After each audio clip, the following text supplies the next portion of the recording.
My name is Kayla Chorley, and I use the pronouns she, her, and I'm a Canadian certified counselor and counseling therapist from Edmonton, Alberta. I own my own private practice called Pineapple Therapy, and it specializes in the area of anxiety. So I work with a lot of adolescent and young adult clients, just like yourself, who may be watching this video. And this is why I'm really excited to talk about anxiety as a topic, because I think it is something that we need to understand a bit more. It's totally a buzzword right now, and a lot of us use it in our day-to-day language. So I think it's helpful to understand what we mean when we're saying that. In terms of my experience, I've worked in a school system prior to becoming a counselor. So I've worked extensively in the classroom as well as in the counseling setting with anxiety and how it might show up. And as well, I have my own personal experience with anxiety that has led me sort of on this path of supporting others who also experience anxiety. Thank you very much, Kayla, for that. I appreciate you joining us on this show today. Like our viewers would benefit from a lot of the conversation we're going to have. And if we can help somebody, one person, I'm happy about it. You know? Me too. Me too. I'm excited. Thank you for having me. For sure. Mm-hmm. Yeah. So what is emotional regulation and why is it important? Yes. I appreciate those questions, and I think if we look back at the conversation we were having with teachers and schools in general around anxiety, one of the things that I think schools, especially younger grades, do well with is this emotional regulation piece. So you spoke of the example of having students pause and self-regulate. That's beautiful. That is emotional regulation. Emotional regulation is key to dealing with any emotion. Anxiety just being one of those. So even things like anger, sadness, emotional regulation is going to help us through a lot of those emotions. And feelings in general, I say this a lot, are very messy and inconvenient and often are uncomfortable, especially in the case of anxiety. So for many of us, we try to avoid feeling our feelings. And we actually call this experiential avoidance. It's this internal avoidance of feelings. But the problem with that is if we continue to avoid our feelings, the internal real estate in our minds is quite small. So if we continue to do that, our feelings really don't have anywhere to go. And, really commonly when individuals first come to see me, they'll say things like, oh, I don't like anxiety. It feels bad. I try and avoid feeling it. Or I don't like feeling angry, so I try and avoid feeling angry. But often what they'll then follow that up with is, but then I exploded. Or then I found it built up over time and then it became overwhelming. So this is really a reality of when we try and avoid feeling our feelings, it often builds up over time and then it becomes overwhelming. So emotional regulation is learning how to kind of identify and experience our emotions, as well as finding ways to respond to our emotions that are constructive. If we had to narrow it down, it comes down to three pieces. We're identifying, we're feeling, and we're dealing with the emotion. Okay. Simple question. What is the purpose of emotion? Yeah, we can get real deep and philosophical here. But at the key, at the very basic level, emotions are really messengers. So they are going to provide us with information, essentially. That's their job, is they're providing us with information. So for example, in the case of anger, it often shows up when we feel we've been somehow invalidated or maybe wronged in some way. Sadness can show up, for example, when we feel helpless. Anxiety might show up when we feel fearful of something outside of our control. So once we know what emotions actually are trying to tell us, it then becomes our job to decide what we actually want to do with that information. We can decide, well, is it actually helpful in this case to act on it or not? And we also might be able to then decide, okay, if we do want to act on it, what's a way we can do that constructively? So emotions at the simplest form are simply to tell us things, to share information with us. I think what we get really stuck on is this idea of positive and negative emotions.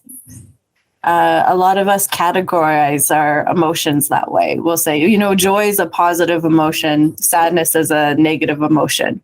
And it makes sense why we do this. Humans, we're trying to make sense of things. And it often does feel really positive when we feel joyful and really negative when we feel sad. But if we do that, we are already kind of putting a bias into how we interpret our emotion. If we just look at emotions as emotions, plain and simple, they're not good or bad. They're just an emotion. That actually can help us shift our mindset as well. So just a thought. Okay. So from what I gather, emotions almost just like a tool out of a toolbox that comes up when you need it, essentially. Right. So it's there available for you and you choose to do with it as you please. Yeah, 100%. Yeah, it's just a piece of information. So the more that we can understand our emotions and understand, okay, what does sadness mean to me? Well, it means that, I'm feeling kind of helpless in this situation or hopeless. That can provide us with information of how we want to move forward. Well, what's a way that we can start to feel hopeful? What's a way that we can start to feel like we can take action in some way, right? So we can really take that feedback that we get from emotions and then decide how we want to take action next. Fair enough. That's a great point for sure. Now, so what's the practical emotional regulation skill we can use? I know there's a lot of ways we can go about this, but what's a good strategy? That's a great question. So I like to use one that's really simple. I don't like to get too fancy with it. I think a lot of us try and get fancy with emotional regulation, but it doesn't have to be. So one that I like to use is what's called the AND exercise. And exercise, if you'd like to say it that way. So there's kind of 3 steps. The first is we acknowledge, and then we name, and then we describe. Those are the 3 steps. So we're going to try it together, if you're okay with that, Eddie. Good. Okay. So right now, in this moment, all I want you to do is check in with your body. So this is step 1. We're acknowledging what's coming up for us in our body. So maybe there's some tension, maybe we notice some tightness, maybe some butterflies in our stomach, or maybe we feel really relaxed and we notice that things feel kind of nice and flowy. How would you describe how you're feeling right now in your body? You want the honest answer? I'm joking. No. I mean, initially, there was a little bit of nerves trying to get through this whole process, but I'm pretty good right now, pretty confident. So if you had to describe that as like a body sensation, does that feel relaxed in your body, or do we feel tightness anywhere or tension? There's definitely tightness, but I'm trying to feel relaxed. There's definitely. Okay. Well, let's acknowledge the tightness, because this is important, right? We want to be honest with how we're feeling in our body. This is part of the process. So I appreciate that. So there is some tightness. If you had to identify that, where would you say that tightness is in your body? I would say it's in my chest, like my chest area. Yeah. So we're feeling some tightness up here in the chest area. Okay. Now, if we had to choose a feeling word to describe that feeling, what emotion or feeling word would you associate with that feeling?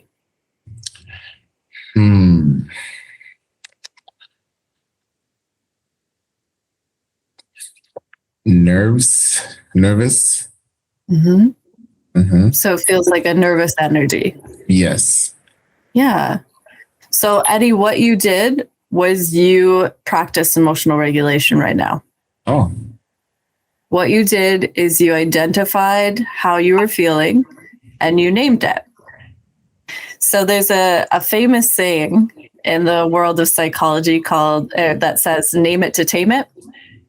And I think Dr. Siegel came up with that little ditty. But the idea is if we can name what we're feeling and if we can acknowledge what we're feeling, that's half the battle. We can name it to tame it. So if we understand what we're feeling in this moment, that in itself is emotional regulation. Now that we know what we're feeling, we can decide what we want to do with it. Well, if I'm feeling nervous, maybe I can say to myself, well, what's going to help me in this moment? Do I need to self-soothe? Do I need to take a pause and drop that anchor like we did before? Do we need to move? Sometimes we need to get that energy out, right? So now that we can name it and describe it, we can now do something with it. So that is a real simple strategy for emotional regulation. Now, because I feel like a person experiencing high anxiety may not be able to do that so simply. How simple is it to get to that point? Because for me, I feel good. I feel okay. I'm not anxious, like highly anxious. So it's okay.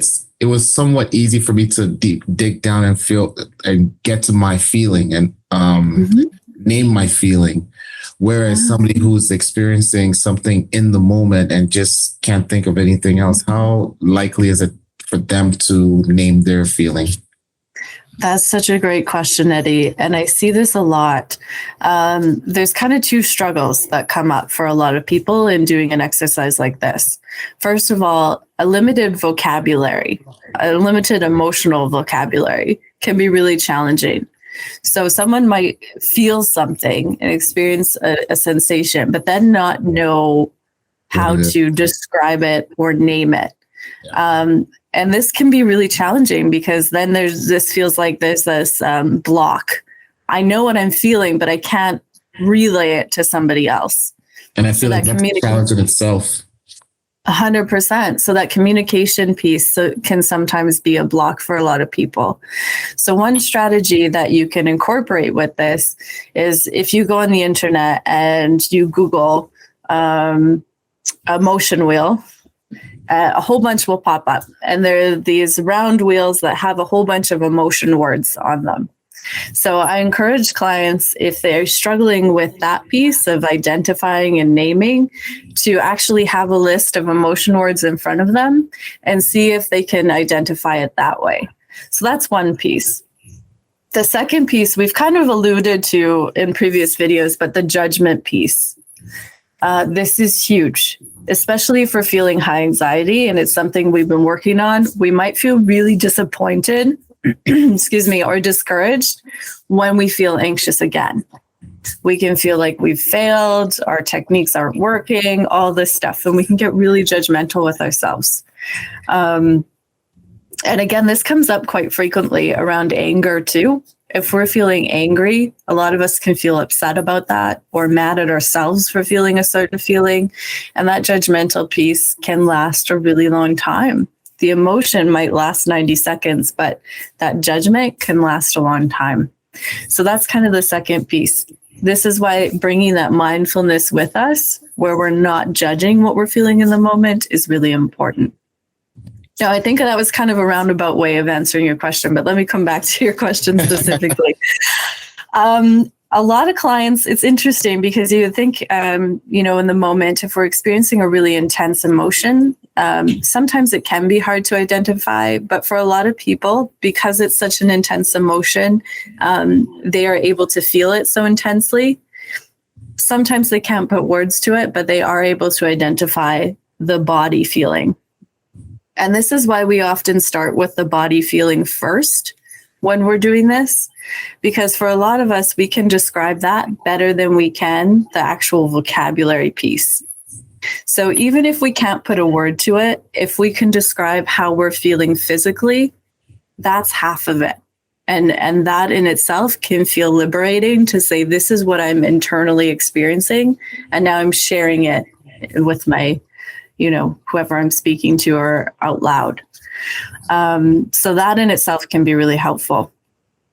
I think that's a great point, because this is one thing that I noticed that my daughters, again, I go back to my experience again.